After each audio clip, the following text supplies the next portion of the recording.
I am Toddi Steelman, and I am the Stanback Dean of the Nicholas School, and I am really excited to welcome you all to our campus. Welcome, everybody. Yes, woo, indeed. Welcome to springtime in beautiful Durham, North Carolina. Mother Nature has really shined down on you all today because we have a gorgeous day, both today and tomorrow. The cherry blossoms are blooming, the red buds are out, and it is just gorgeous outside. We're really putting on a good show for you. So I know it's a very jam-packed schedule that you all have, but if you do have any time at all to get over to Duke Gardens over the next day or two, I strongly encourage you to go search it out because it is absolutely spectacular there this time of the year. I was just over there yesterday through a stroll through the gardens, and they are beautiful. So if you've got a chance to do it, soak in some spring while you are here, and that's a great place to do it. Thank you so much for being here to join us for Admitted Students Visitation Weekend. We are super excited to have you here. It's a really exciting time for us to have you all here because you get to meet us and we get to meet you. So it's a really nice way for folks who have not yet made their decision about whether or not they're coming to us to kick the tires a little bit, to take us for a test drive. And for those of you who have decided that you are definitely coming to us to really understand who we are and get a chance to experience what life will be like here when you join us in the fall. So thank you, and I sincerely hope you like what you see because our amazing staff who are all here, our staff and faculty who are all here and have been supporting you to get you here and will be supporting you throughout the day, are very excited to have you here, and they work really hard to make this event very successful. So thank you. And I know, again, we hope you like what you see. I liked what I saw when I came here 26 years ago as a student. So I'm a graduate of the program myself. An alumna from the program, from the doctoral program, and here I am back 23 years later as dean. So go figure, you never know where life is going to take you with a Nicholas School degree. My time here at the Nicholas School was formative both professionally and personally. So to think that, you know, when I got my PhD that it would be coming back as dean was not something that I had really anticipated. My education here gave me the intellectual rigor, basically, for me to go on and do a whole variety of things before leading me back here. I also met some of my very closest friends that I have to this day while I was here in this program, both students who are in the professional programs and other doctoral students who I continue to hang out with, go on vacation with, you know, call up when things are going great and call up when things are not going so well. So if you look around at the people sitting to your left or to your right and to think 20 years from now you may still be in touch with those people, those are the kinds of friendships that you can potentially form in a program like this. So that's just something to keep in mind. People often ask me as dean, like, did you really know when you started out that you wanted to be dean?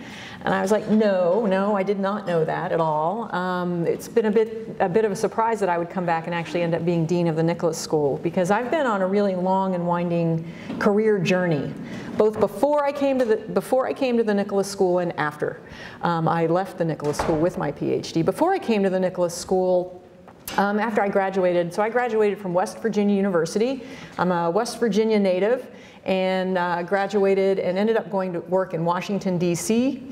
After that, I ended up living and working in Southern Africa, in Zimbabwe for a year, and then I went back to work in Washington, D.C. after that, and then I ended up doing a professional master's degree at Princeton, and then realized what I really wanted to do was a PhD. So just to get to that stage was a bit of a journey for me.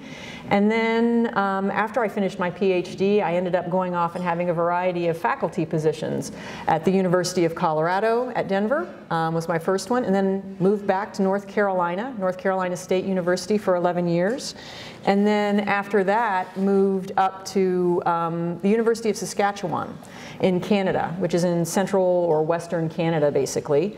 And after that, we ended up moving back here to North Carolina. So my husband and I, you know, we're a two-career family, and we've traded off over the years. So he chooses where he wants to go, and I choose where I want to go.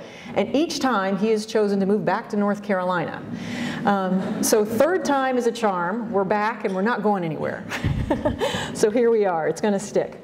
And that's great because, you know, I feel like I have the absolute best job in the world. I wake up every day excited to come into this school, in part because of our unbelievably inspiring faculty, staff, and of course you as our students.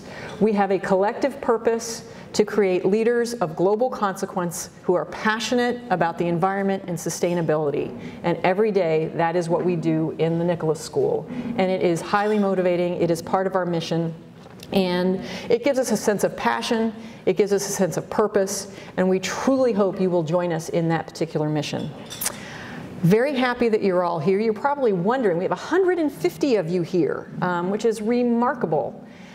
You're probably wondering about who is here and in the room. Let me tell you a little bit about who you are. 9% of you are first generation. We have folks from 209 different colleges and universities. 48 different undergraduate majors are represented, which I think is a great statement about how interdisciplinary our degree is and the kinds of people that we attract. 5 different races. 20 people from 26 different countries, including folks from Nepal, Sri Lanka, Pakistan, and Jamaica, and 4 unique gender identities. And this is what makes the experience at the Nicholas School really great. It's a chance to mix and mingle with people who are really different from you and get to know what it really means to work in a globalized world. You all are doing some really interesting things as well. So let me tell you a little bit, there are a few shout outs here about who you are in this room this morning. There's somebody here who biked across the country twice, not once, but twice. Somebody who has served in the Middle East as part of US Army Special Forces. Someone who has competed in the US Junior Olympics in karate. We have an exhibit scuba diver for the National Aquarium in Baltimore. I imagine that's the person that floats around in the tank. I hope I'm right about that. We have a co-founder of 2 startup companies, a founding teacher of a K-12 school that's focused on environmental sustainability.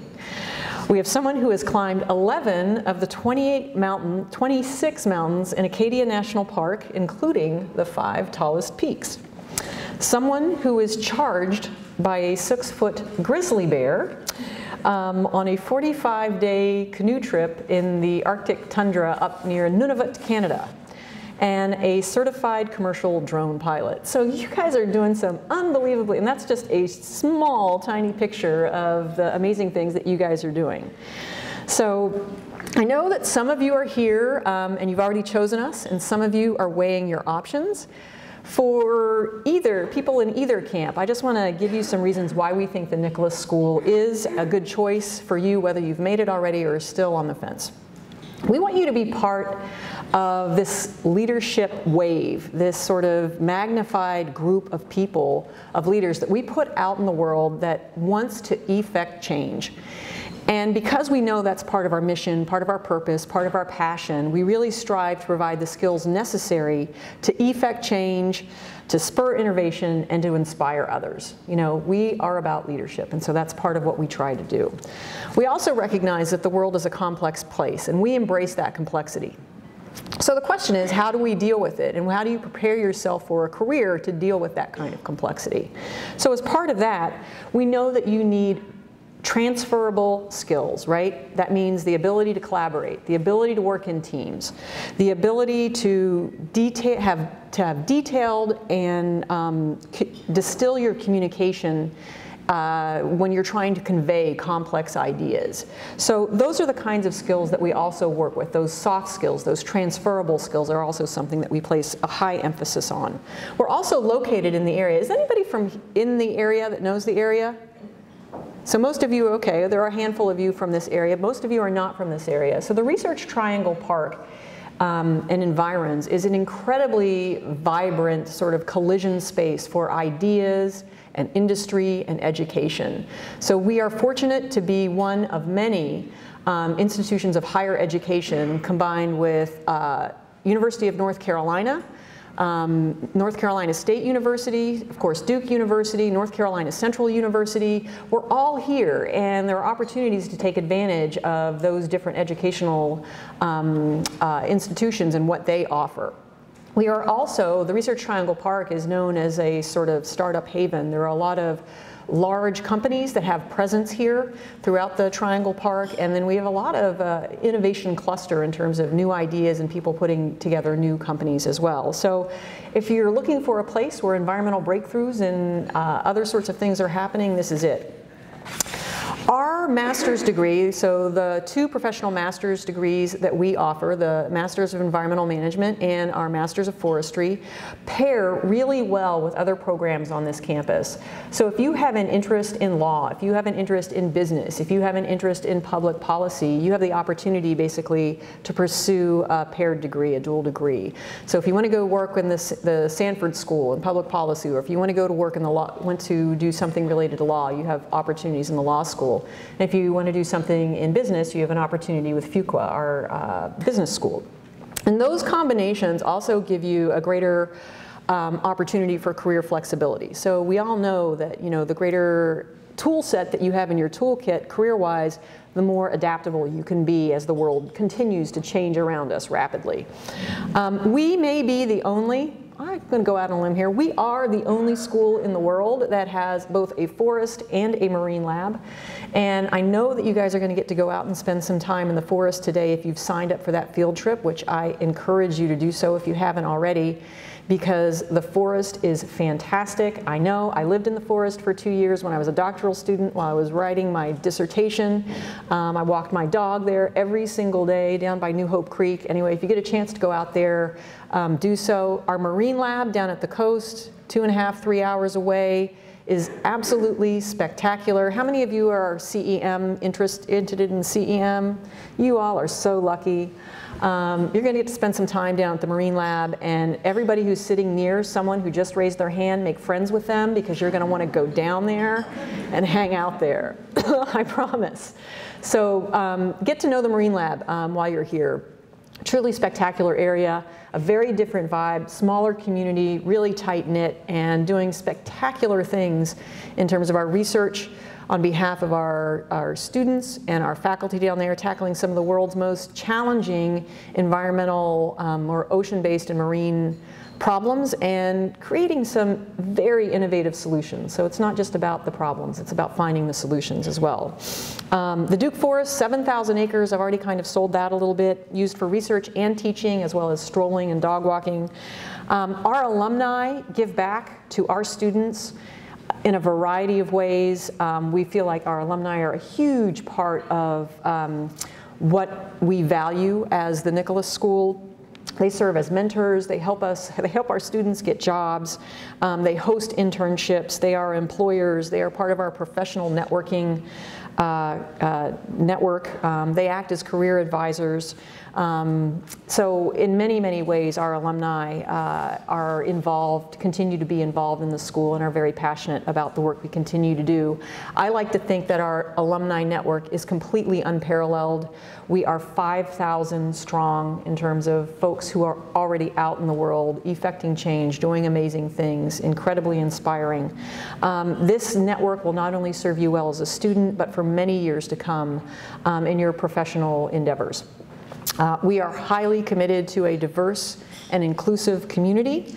We strive to build a community that is inclusive of race, ethnicity, national origin, religion, sexual orientation, gender identification, financial situation, and part of what we try to do is put together a class that looks like the world today, as best as we possibly can. And we need, you know, the environmental problems are big ones. There's no way of getting around that. And the more diverse student population that we have, the better we are going to be at solving those problems. Because diversity is not a goal in and of itself. Diversity is a means to being better practitioners, better managers, better scientists. Because if we understand and define problems better from diverse perspectives, we will find also those diverse solutions and alternatives for dealing with them. So we care a lot about that because we want the best solutions possible for the environmental problems that we face. I'm winding down here now. We always get financial aid questions. So in anticipation of that, I'm going to try to be a bit proactive. The Admission and Awards Committee, so that's the group that basically admits you and then makes our awards. strives really hard to make fair and equitable allocations of our merit-based scholarships and also our need-based grants. So we work really hard to be as fair and equitable in that as possible. That being said, we do not want you to decline an offer of admission because you have a competing offer or feel like it's going to cost less to go somewhere else. So if you are someone who has a competing financial aid offer, or if you have significant extenuating circumstances, please make sure you tie in with our student services team here today, and that's everybody in the green shirts. You know, just find somebody and have a conversation with them to initiate an aid appeal. Now, we can't promise anything, and it's not going to be, you know, a huge increase over probably what you've already been awarded, so I want to temper expectations there. But, you know, if that's something that fits what you're dealing with right now, come and have a conversation with us, all right? Don't just sit there on it, have a conversation with us. So I will be at the reception this evening. At 4:45, you all are going to move over to Granger Hall, and we're going to have a really fun reception with all of you. I will be there. I am looking forward to meeting you. Come up, introduce yourself to me. If you have questions, I'd be happy to answer them at that time. And once again, thank you very much for taking the time just to be here.